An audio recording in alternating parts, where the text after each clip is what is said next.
नमस्कार, मैं सुष्मिता मिश्रा। आप देख रहे हैं 4 पीएम न्यूज नेटवर्क। लोकसभा चुनाव करीब है, लेकिन सपा में कुछ ठीक नहीं चल रहा है। जिस तरह से सपा में 3 राज्यसभा से नॉमिनेट कैंडिडेट आए हैं, उसमें पीडीए फार्मूले से चल रही सपा में मुस्लिम वर्ग या दलित वर्ग का कोई भी कैंडिडेट नहीं शामिल है। इसको लेकर सिराथू से विधायक पल्लवी पटेल ने आवाज उठाया। पल्लवी पटेल ने कहा है कि जब पीडीए का फार्मूला लेके अखिलेश यादव जी चलते हैं, तो पीडीए के फार्मूले से कैंडिडेट क्यों नहीं? वो रास्ते में जाकर मुस्लिम वर्ग या फिर दलित वर्ग उनका झंडा बुलंद करते हैं, लेकिन उसके बावजूद भी अभी तक राज्यसभा जब उनको आगे जाना होता है, तो राज्यसभा के लिए वो जो अगड़ा वर्ग है उसको आगे कर देते हैं, लेकिन पीडीए के फार्मूले से खुद अखिलेश यादव नहीं चल रहे। इसी पर हम आज बात करेंगे। हमारे साथ राशिद सर जुड़ चुके हैं। राशिद सर, बहुत बहुत स्वागत है आपका। जिस तरह से सिराथू से पल्लवी पटेल ने बगावत कर दिया है, क्या लगता है आपको कि 2024 में कहीं ना कहीं नुकसान उठाना पड़ सकता है अखिलेश यादव? देखिए सुष्मिता जी, ऐसा है, मैंने एक प्रोग्राम भी बनाया था। अखिलेश यादव किसी को भी टिकट दे देते राज्यसभा का। इन लोगों का मन था ही जाने का, यार जी जाएंगे भी।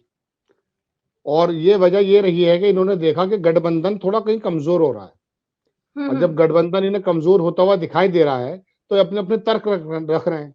मौर्य जी हों या पल्लवी पटेल हों, अभी बाकी तमाम जगहों पर भी आप जयंत चौधरी को देख लीजिए, उनकी तो सीटें भी कंफर्म हो गई थी, सीटें भी दे दी गई थी, लेकिन उसके बावजूद भी पलटी मार गए। नीतीश कुमार पलटी मार गए। दरअसल ये लोग ये सोच रहे हैं कि गठबंधन कहीं से कहीं खत्म हो गया है, मगर ऐसा है नहीं। गठबंधन जो बना है वो बेसिकली एक इशारा है देश के वोटर्स को कि हम ये वाला विकल्प रखना चाहते हैं मोदी जी के सामने। अब वो होता यूं कि कुछ नेता, जैसे सपोज करो महाराष्ट्र में अभी पूर्व मुख्यमंत्री अशोक चौहान चले गए। अब गोदी मीडिया ने कहा कि देखिए कितना बड़ा नुकसान है। कोई भी नुकसान नहीं है। वो एक सीट के नेता हैं, उनके फादर वाकई बहुत बड़े नेता हुआ करते थे, शंकर राव चौहान। लेकिन गोदी मीडिया और भारतीय जनता पार्टी ये दरअसल ये परसेप्शन दिखाना चाहती है कि धीरे धीरे एक एक नेता जो है टूट करके आ रहे हैं। इसी वजह से पल्लवी पटेल और मौर्य वगैरह ये तमाम लोग परेशान हैं। अखिलेश यादव किसी को भी टिकट देते, मैं बता रहा हूं ना आपको, देखिए उसमें तो एक दलित भी है, 3 में से एक। इसमें कोई दो राय नहीं कि जया बच्चन के बारे में सोचना चाहिए। उनसे ना 5 वोटों का फायदा है, ना 5 वोटों का नुकसान है। बिल्कुल। अब आप देखिए राष्ट्रीय जनता दल जो है उसका प्रतिनिधित्व राज्यसभा में कौन करता है? मनोज झा, जो राष्ट्रीय जनता दल की जमीन को पूरे देश के सामने रखते हैं। उनका मौकूफ, उनका जो कह सकता हूं कि जो पार्टी का जो लाइन, पार्टी लाइन जो है उसको पूरे देश के को सामने रखने का काम मनोज झा करते हैं। आप आम आदमी पार्टी को देखिए, वहां वो अब तो जेल चले गए संजय सिंह, लेकिन राज्यसभा में आम आदमी पार्टी को मजबूती से पेश करते हैं वो या नहीं करते? इसी तरह से अखिलेश यादव को जया बच्चन में क्या चीज नजर आ रही है? 5 बार उन्हें वो भेज दिया, और जबकि उनके जो हस्बैंड हैं अमिताभ बच्चन, अब उनका बेटा, वो सारे भारतीय जनता पार्टी के टूल नजर आते हैं। उन्होंने वो नेताजी मुलायम सिंह की जो है ना उसमें देहांत में नहीं आ पाए, लेकिन अयोध्या में 4-4 चक्कर लगा रहे हैं। अमिताभ बच्चन जब से राजीव गांधी के साथ से हटे हैं उस समय से ही कांग्रेस और उससे जुड़े हुए तमाम संगठनों के वो एंटी नजर आते हैं। और गुजरात के तो ब्रांड एम्बेसडर बन गए थे। अमिताभ बच्चन जो है वो और उनकी फैमिली पूरी भारतीय जनता पार्टी की समर्थक है। आप देख लीजिए, आइए कुछ दिन गुजरात में, ये तमाम जो ब्रांड एम्बेसडर बने अमिताभ बच्चन, वो मोदी जी के तो बारे में कह रहे थे, लेकिन गुजरात के जो स्कूल सारे परेशान हैं।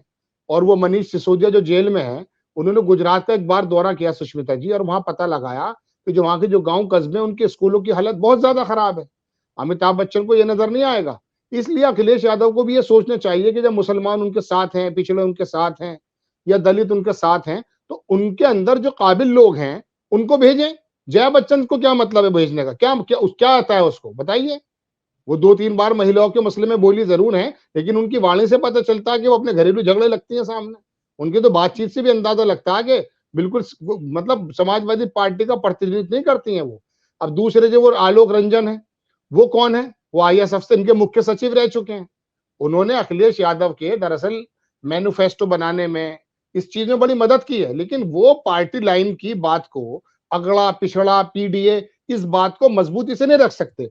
इनकी ये शिकायत जायज है, लेकिन मैं दूसरी तरफ ये भी कहता हूं कि पल्लवी पटेल और स्वामी मौर्य, बहुत सारी बातें ऐसी थी पहले, सब एक्सेप्टेबल थी, लेकिन इन्होंने देखा कि इंडिया गठबंधन कोई मजबूती से काम नहीं कर रहा है, तो अपने अपने रास्ते देख रहे हैं। ये है बात। जी जी, पल्लवी पटेल ने ये भी कहा है कि भारत जोड़ो न्याय यात्रा जो यूपी से निकल रही है, वो बनारस में उसको ज्वाइन भी करेंगी और साथ में चलेंगी। तो कहीं न कहीं ये नहीं लग रहा है कि पल्लवी पटेल कांग्रेस के साथ जा सकती हैं?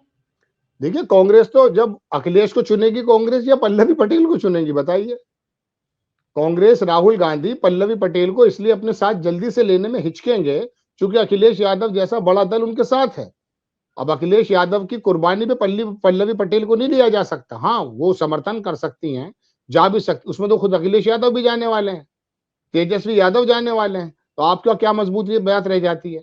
तो पल्लवी पटेल की जहां तक बात है, मैं बता रहा हूँ ना सुष्मिता जी, ये तो दरअसल मैं कह रहा हूँ ना कि एक शेर है, कि वो एक मिसाल है, बल्कि मैं उसको कहना नहीं चाहता कि जब कश्ती डूबती है तो चूहे कूद के भागते हैं। इनकी नजर में दरअसल इंडिया गठबंधन जो है ना, वो डूबता हुआ जहाज है, कूद कर भाग रहे हैं, पता चल जाएगा इनको, क्योंकि जमीन पर तो हालात दूसरे हैं। आप देखिए कितने, ये जयंत चौधरी है मिसाल के तौर पे, ये चलेगा एनडीए में। आप क्या सोचती हैं कि इनके साथ सारा फारूक वोट अब्दुल्ला जाटों ने भी का? छोड़ दिया गठबंधन। जी फारूक अब्दुल्ला ने भी छोड़ दिया देखिए, गठबंधन। मैं कह रहा हूं ना, गठबंधन जो है, मैं आपसे क्या कह रहा हूं, मैं तो, मेरा तो जो प्रोग्राम मैंने बनाया, हमारे दर्शक शायद देखे हैं, उसमें मैंने ये कहा कि राहुल गांधी को पूरे देश में ये ऐलान कर देना चाहिए कि मैं अकेला लड़ूंगा, कांग्रेस अकेली लड़ेगी, जिसको आना है आ जाए, क्योंकि ये तो स्थिति होनी ही थी। गठबंधन का मतलब तो ये नहीं था, देखिए जनता दल जैसी स्थिति हो जाएगी, ऐसा लोग सोच करके शायद गठबंधन पे ना जाएं। लेकिन राहुल गांधी अगर अभी ये ऐलान कर दें कि जिसको मेरे साथ आना है आ जाइए, लेकिन मैं तो अकेला पूरे देश में चुनाव लड़ूंगा, सीटें जहां जिसको चाहिए मुझसे बात कर सकता, अगर उनका मजबूत मजबूत कैंडिडेट है तो कांग्रेस आई दे देगी। रही बात फारूक अब्दुल्ला की या ममता बनर्जी की, ये लोग भले ही इंडिया गठबंधन में ना रहे, इंडिपेंडेंट लड़े, अकेले लड़े, लेकिन ये पोस्ट पोल अलायंस भी तो होता है। जब इलेक्शन हो जाएंगे सब साथ आ जाएंगे। और अक्सर जो है पोस्ट पोल इलेक्शन ही होता है। यूपीए सरकार जो है, एक बार तो पोस्ट पोल इलेक्शन के बाद ही तो बनी है, पहले थोड़े ना लड़े थे वो, कई सारे दल बाद में आए। सुरजीत सिंह जो थे वहां पे, क्या नाम उनका, जो वामपंथी थे, मुलायम सिंह को लेकर आए थे वो खुद, जब 39-38 सीटें आ गई थी अखिलेश यादव की, और मुलायम सिंह जी की, सॉरी, समाजवादी पार्टी की। तो ये तो गठबंधन, लेकिन पल्लवी का, इनका तमाम का मसला तो सुष्मिता जी यही है कि इन लोगों ने देख लिया कि गठबंधन कमजोर हो रहा है, लिहाजा अपने अपने राग अलाप रहे हैं। और इसी बात का फायदा एक्चुअली मोदी या भारतीय जनता पार्टी या एनडीए उठाता है, इन लोगों के बिखराव का। क्योंकि आम दर्शकों में, आम वोटर्स में एक मैसेज ये जाता है, यार इनमें तो एकता नहीं है। एकता कैसे हो जाएगी? एकता तो भारतीय जनता पार्टी में भी नहीं है भाई। वसुंधरा राजे नाराज है, शिवराज चौहान नाराज है, मार्गदर्शक मंडल में डाल दिया जाता है, वहां को नेता बोल नहीं पाता है।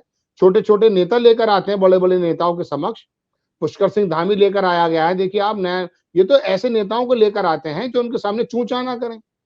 बड़े नेताओं को तो खुद भी डाल देते हैं। बगावत की बात यह है कि जिस दिन भी मोदी जी या बाकी नेताओं ने कोशिश की, भारतीय जनता पार्टी के अंदर भी बगावत हो जाएगी। और टूटे नहीं उससे दल, लेकिन गोदी मीडिया नहीं बताता।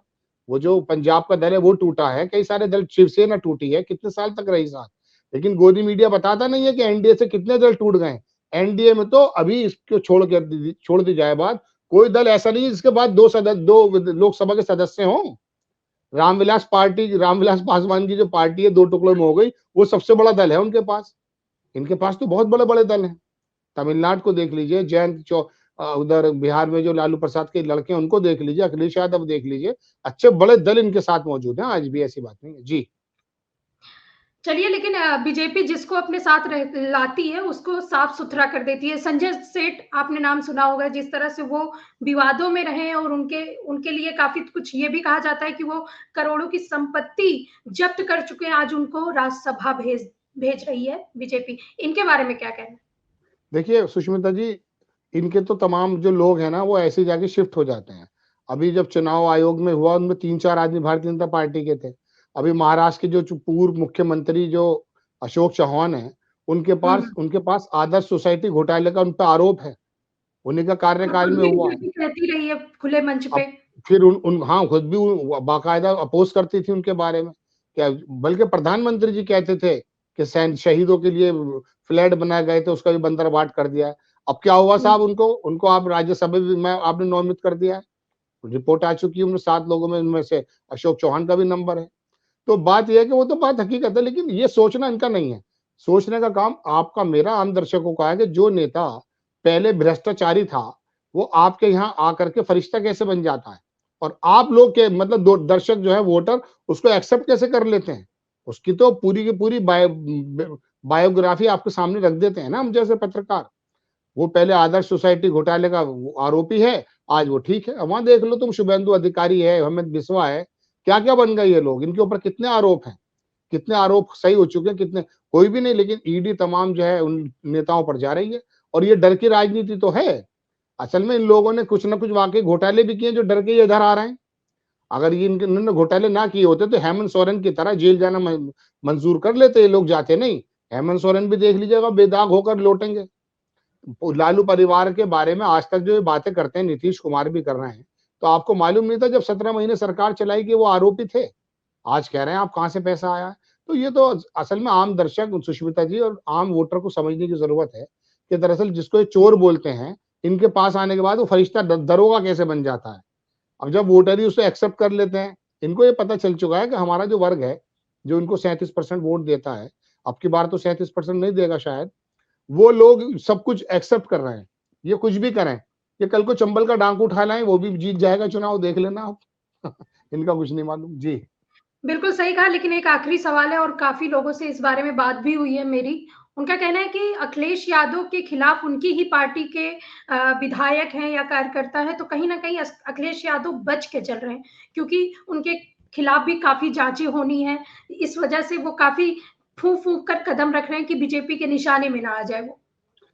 देखिए, अखिलेश यादव हो या मायावती हो, कुछ नेता हुँ, ऐसे हैं कि भारतीय जनता पार्टी उनको थोड़ा वक्त से पहले छेड़ेगी नहीं।